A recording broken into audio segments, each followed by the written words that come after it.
Merci à notre partenaire, Fonds FMOQ.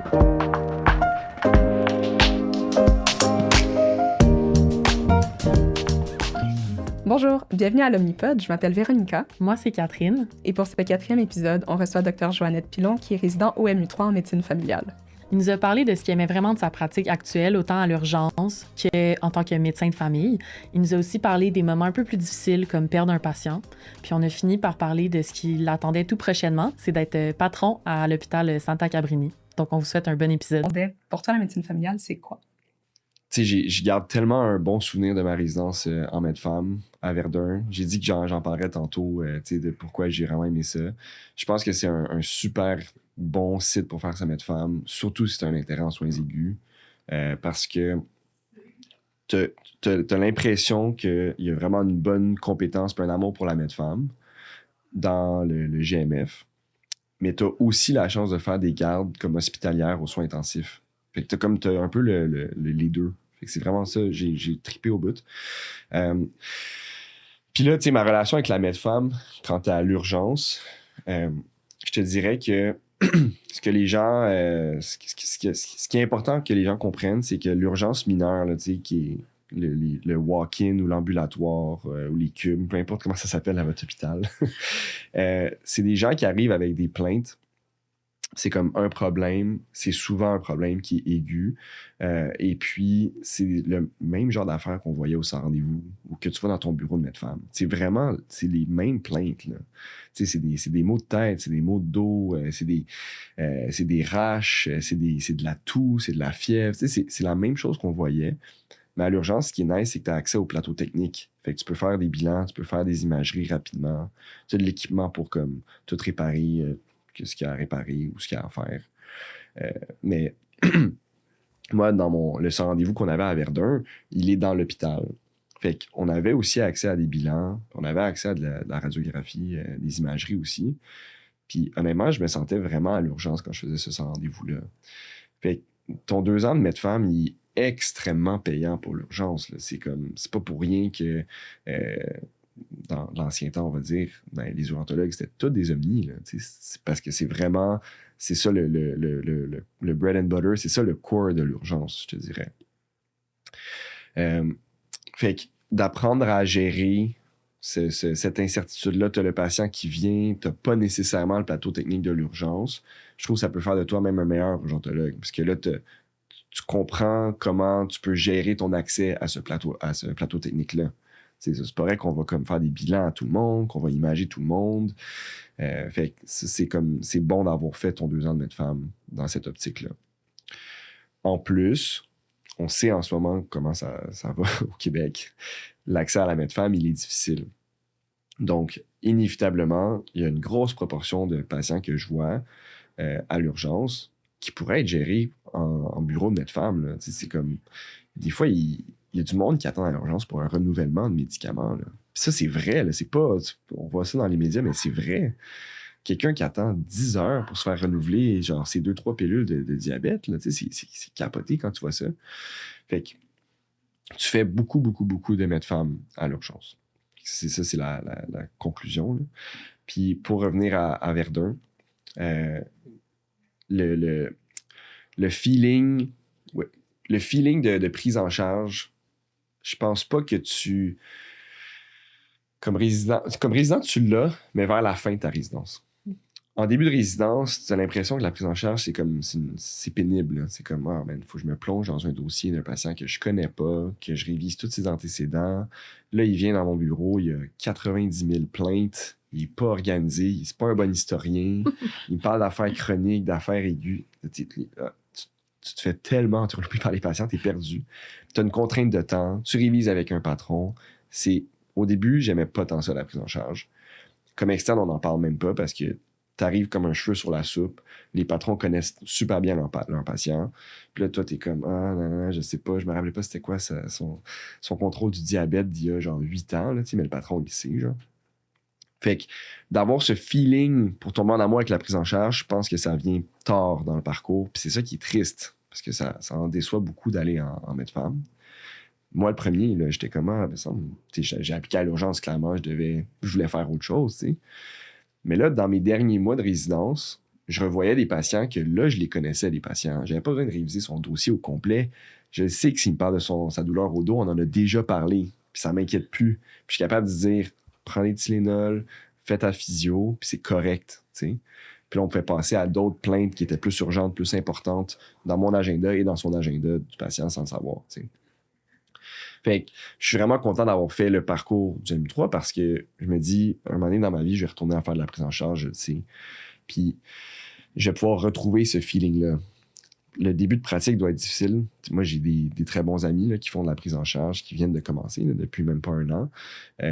Puis je pense que le début de pratique est dur parce que là, il faut vraiment que tu apprennes à connaître tes patients, mais quand tu les revois après, c'est satisfaisant. Tu vois l'évolution, tu vois comment ils vont mieux. Tu vois, tu es capable de mettre un genre d'efficacité sur un traitement. T'es comme, hey, j'ai prescrit ça, puis ça l'a changé. Ou j'ai dit de faire ça, puis ça l'a changé. Puis c'est beaucoup plus facile d'apprendre comme ça que de lire dans un livre que le metformin, ça va faire diminuer ta glycée de genre... Hey, là, c'est gênant, là, je me rappelle plus. Là. C'est Mais vraiment comme, correct. ouais, c'est ça. C'est comme plus dur d'apprendre comme ça que d'apprendre quand tu as eu du concret. T'sais. Puis c'est pour ça que les medfemmes qui ont 20, 30, 40 ans d'expertise, ils n'ont plus besoin de double-checker leurs affaires. Ils les ont vus sur des patients fonctionner.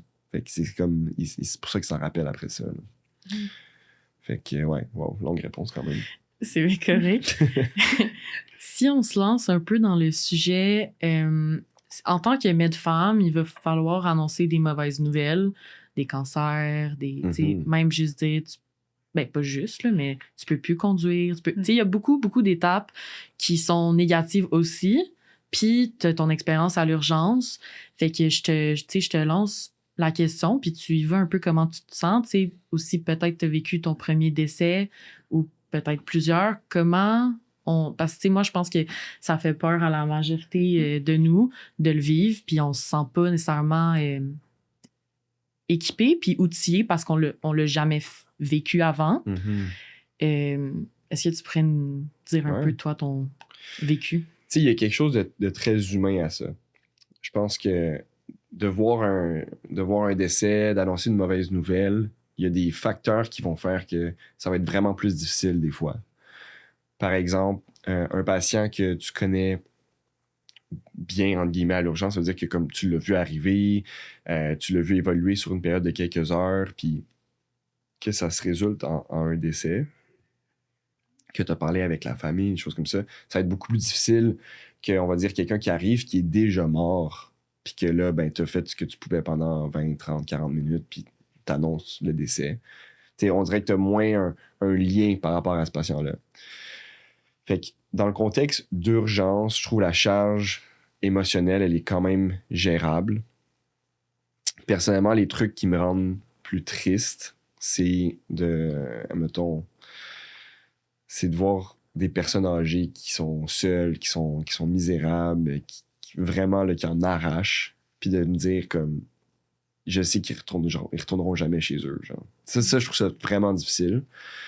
De voir des gens qui développent un handicap. Fait que, on va dire, à Sacré-Cœur, on en voit là, des accidents d'auto, des choses comme ça, ben, il ne pourra plus marcher. Puis il est jeune, tu sais. Fait que ça, on dirait que ça m'affecte quasiment plus que, on va dire, un décès ou des choses comme ça. Puis des fois, je pense que les médecins ils peuvent paraître comme insensibles parce que tu es capable d'annoncer un décès puis de passer à faire autre chose. Mais c'est pas une insensibilité. T'es comme plus habitué. T'en as juste vu plus. Mais moi, je suis autant sensible que les premières fois que ça m'est arrivé. Genre, je te dirais que les soins intensifs que j'ai fait à Verdun, là, nos gardes de soins, puis là, t'es là toute la nuit, puis t'as un patient qui va pas bien, puis que finalement, ça finit avec des soins palliatifs. Puis tu l'as vu évoluer. Mettons, tu as fait toute la semaine de garde. Là. Tu l'as vu là, du début à la fin. Tu as parlé avec les membres de sa famille. Puis tu as vécu cette charge émotionnelle-là. Puis ça se finit avec un décès. Puis même des fois, tu le vois mourir devant toi. Là. Parce qu'aux soins intensifs, les patients sont tellement malades que si tu retires la thérapie active qu'on fait, ils meurent rapidement. Là. Fait que ça, c'est extrêmement difficile quand ça arrive devant tes yeux parce que tu avais l'attachement au niveau du patient puis de leur famille. Puis, qu'est-ce que tu fais dans ce temps-là? Je veux dire, l'idéal, c'est de l'avoir vécu avec quelqu'un d'autre parce que tu peux partager. Mais ça arrive des fois quand tu es tout seul aussi. Puis c'est de parler à des médecins ou des collègues, plus d'expérience. Puis je pense que ça aide à un peu get over it d'une certaine manière. Mais, tu sais, dans l'autre épisode, le gros cas qu'on a parlé, super aigu, tu sais, 3 jours après, là, ça me hantait encore. Là, j'y pensais encore à ce que j'avais vu, tu sais. Fait que c'est juste normal, c'est humain. Je suis quand même chanceux, j'ai une bonne relation quand même avec la gestion de ces émotions-là. Peut-être que, je sais pas, j'ai eu une belle résidence, j'avais plein de trucs que je tripais, j'ai une belle vie. Fait que ça fait que je suis capable de passer par-dessus ces mauvaises nouvelles-là ou les complications qu'on voit. Là. Puis c'est sûr que mon coping mécanisme, je dirais, c'est beaucoup... c'est l'humour, c'est les amis, c'est d'aller faire un sport pour te comme clairer l'esprit, c'est dormir. Hein, ça fait du bien dormir, là. Puis quand tu fais tout ça, je pense que tu arrives à juste comme être plus résilient par rapport à ces décharges émotionnelles, là, en quelque sorte. Si j'avais des conseils à donner, tu sais, à des gens qui sont plutôt dans leur formation, je pense que c'est vraiment important d'en parler. Puis pas nécessairement d'en parler comme avec quelqu'un d'autre, mais quasiment d'en parler avec soi-même, puis de dire « Hey, j'ai vécu ça. Je me suis senti comme ça. » Puis ça, je trouve que ça te fait juste te mettre un peu plus en contact avec ta propre réalité, puis à comprendre pourquoi tu as trouvé ça difficile. Puis après ça, t'es juste meilleur pour vivre les étapes à suivre. Tellement que moi, genre, je pense pas que je me rappelle vraiment de mon premier décès. C'est comme, c'est arrivé, ça m'a fait de quoi. On en a comme débriefé un petit peu, puis là, on est passé à autre chose, puis là ça l'a juste... Là, ça s'est accumulé, là, des gens mourir, on en a vu... Je peux même plus compter, là, combien... C'est fou, là, parce que t'es même pas encore... tu sais, t'as pas encore fini ta résidence. Même pas patron encore, là, tu sais, c'est ça. Ouais, mais ça... Tu sais, on parle des fois du switch des médecins, là, tu sais, une flip on-off. Fait que c'est intéressant que tu dises que non, je le ressens à chaque fois, c'est juste que tu te donnes pour le prochain, parce qu'il faut. Ouais. Mais il faut bien s'entourer. Il faut bien s'entourer, il faut savoir, il faut se connaître. Honnêtement, il faut se connaître. Tu sais, je sais que j'ai des collègues qui seraient comme plus sensibles, puis que peut-être qu'il faut qu'ils prennent un petit pas de recul, de dire, OK, là, je viens de vivre ça, puis c'est correct, et là, je passe à l'autre. Le problème de l'urgence, c'est ça, c'est que la journée continue, tu sais. Puis, c'est vrai que c'est pas fait pour tout le monde. Il y a du monde qui serait pas capable de faire ça. Puis c'est pas une question de faiblesse du tout, c'est juste une question de comment t'es comme personne. T'sais. Puis moi, je me considère quand même quelqu'un de sensible à ces problématiques-là, mais capable, dans cette sensibilité-là, de passer à autre chose. Je passe pas toutes mes fins de shift à être dans mon lit puis à me demander « Oh my God, j'ai vu du monde mourir, j'ai vu du monde vomir du sang, j'ai vu quelqu'un s'exsanguiner devant moi, j'ai vu une jambe sortir d'un bassin. » Je suis pas comme ça. Fait que c'est correct. C'est bon pour moi. Mais en même temps, le jour où ça va être vraiment moi le patron, ça s'en vient très bientôt, d'ailleurs. Mais ce jour-là où, je sais pas, moi, on va m'amener... moi, c'est plus la pédiatrie. Là, fait. Puis à l'urgence, imagine, il m'amène une femme enceinte qui est genre en train de mourir. Puis là, tu perds peut-être elle et le bébé, ou tu perds le bébé, on va dire, mais tu arrives à sauver la mère. Puis ça va me hit genre hard le jour où ça va m'arriver. C'est sûr. Mais encore une fois, je pense dans le rythme de l'urgence, tu t'habitues, tu passes à autre chose, tu parles avec des collègues, puis c'est quoi à dire, mais le trauma bond, là, vous avez déjà entendu ça, là, mais c'est comme les catastrophes que j'ai vues à l'urgence, toute l'équipe, on se regardait après, puis on était comme, ouais, c'est comme, ça vient d'arriver, on est conscient que c'est tough, puis on passe à autre chose, t'sais. Puis tu sais, notre tuteur de IMC, la session dernière, je pense qu'il est vers la fin de sa pratique. Il a fait médecine familiale, mais il travaille à l'urgence depuis des années. Puis même lui, quand il nous racontait des cas de bébés qui avaient à l'urgence, il avait encore les larmes aux yeux. Dans le sens, je pense pas que ça va jamais être patché. Puis, mais je pense que ça sais, quand on l'entendait parler, on avait toutes les larmes aux yeux, dans le sens, ça montre juste qu'il est humain. Puis si c'était mon bébé, j'aimerais ça que l'urgento, Ouais. pas qu'il pleure là, pour moi, mais dans le sens que je vois que c'est vrai, puis il va tout faire pour mon bébé. Donc, Ouais. on dirait que, comme tu dis, tant que tu peux gérer ça, puis être capable de finir ta journée, Ouais. on s'habitue, mais on s'habitue pas, tu sais. Ouais. Ouais. C'est que ça reste toujours difficile, mais au final, ça fait aussi un peu partie, pas seulement de la beauté de la pratique, mais il y a une lourdeur, puis il y a quelque chose de très, presque un honneur là, à faire Ouais. partie de ces gros moments-là dans la vie des gens. Fait que, Absolument. Puis, tu sais, c'est pour ça que j'encourage aussi les gens là, de prendre au moins comme un stage de soins intensifs ou d'urgence, t'es obligé, là, mais soins intensifs, t'es pas obligé. Je trouve ça amène une dimension où est-ce que tu vois la souffrance, tu vois justement les mauvaises nouvelles, les mauvaises évolutions. Puis ça donne juste comme une appréciation un peu plus de ta qualité de vie à toi quand tu vois ça. Mais aussi de c'est quoi les qualités qui vont être recherchées quand tu annonces des mauvaises nouvelles à des patients, des familles.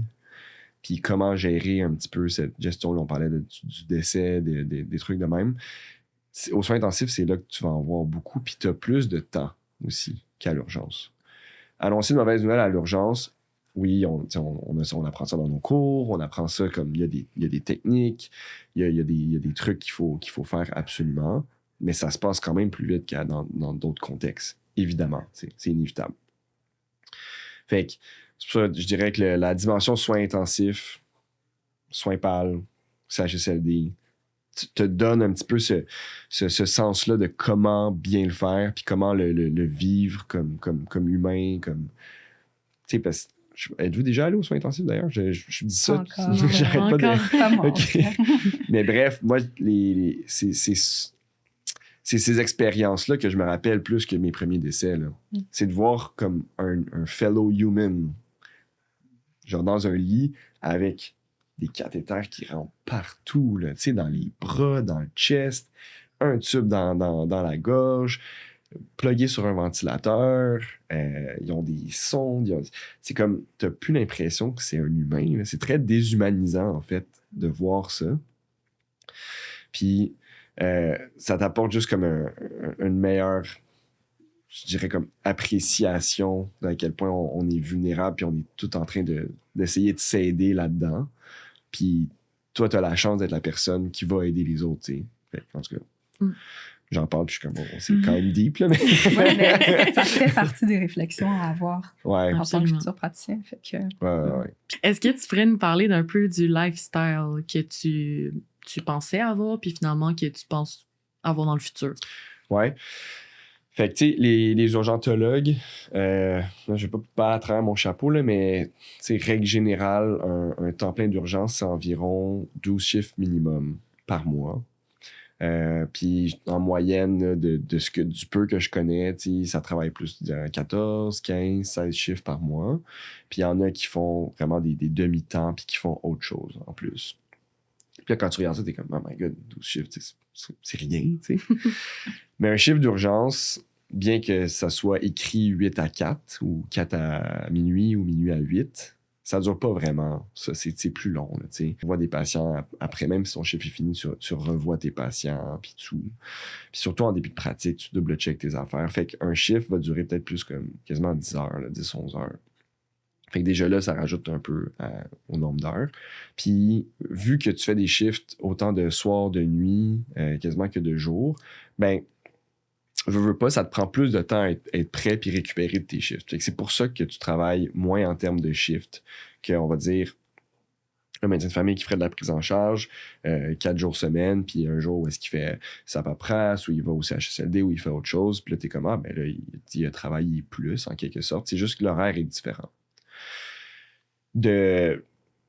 Les stéréotypes de l'urgento, moi, j'en fais pleinement partie. Là. C'est comme je me déplace en vélo partout. J'aime ça faire plein de sports, du plein air.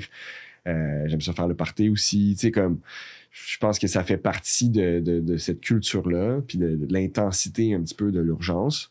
Mais ce que j'aime du lifestyle, c'est que genre, j'aime ça, moi, être off un mardi, puis comme tu peux aller au garage, aller au coiffeur, faire ton épicerie, il n'y a personne, régler tes affaires, ou t'es comme, hey, il y a une tempête de neige, je prends mon char, je m'en vais skier, tu sais, un mardi random comme ça. Mais il y a plus de chances que je travaille le week-end. Fait que ça, tu travailles beaucoup les week-ends. Puis, tu as comme un nombre, on va dire, minimal de nuits à faire là, par mois, qui peut varier. Là. Il y en a qui s'en tirent avec juste comme 1, 2. Il y en a que c'est plus comme 4, 5. Puis, il y en a que c'est même plus. T'sais. Fait que ça dépend beaucoup de quelle urgence, qui fait tes horaires, comment ça fonctionne, la culture locale. Mais ça à garder en tête. Fait que la quantité de chiffres n'est pas immense. La variabilité de quand tu vas travailler dans la semaine, elle est immense. Puis, ouais, t'es fatigué, mais en même temps, t'as plus de journées pour t'en remettre. Fait, c'est pas si pire. Ouais. Les gens sont pas tous cernés puis burned out. Il y en a qui sont bien. T'sais. Mais c'est le fun d'entendre que tu peux faire le party, tu peux faire du sport, tu peux aller skier. C'est des choses que des fois on se dit, est-ce que ça va vraiment fitter dans l'horaire? Mais... Ouais. Pas comme résident, hein, par contre. Quand t'es résident, tu fais comme justement ces shifts-là, mais t'as des. Tu sais, comme on a des journées académiques, on a des travaux à remettre, on a encore des examens, il y a encore des trucs de même. Je pense que la qualité de vie comme patron à l'urgence, elle est bien meilleure que comme résident. Puis ça s'en vient, fait que j'ai hâte. Mais ça n'empêche pas que t'as des privilèges aussi comme résident, là, comme. Évidemment. Mais oui, comme un lifestyle qui a de l'allure. Là, après ça, on n'est peut-être pas obligé d'en parler. Moi, personnellement, j'ai pas de famille, j'ai pas d'enfants. Là.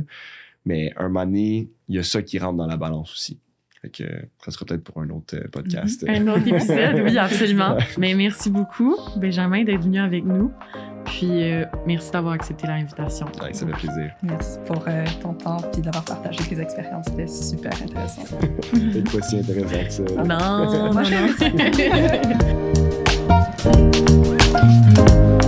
Merci à notre partenaire, Fonds FMEQ.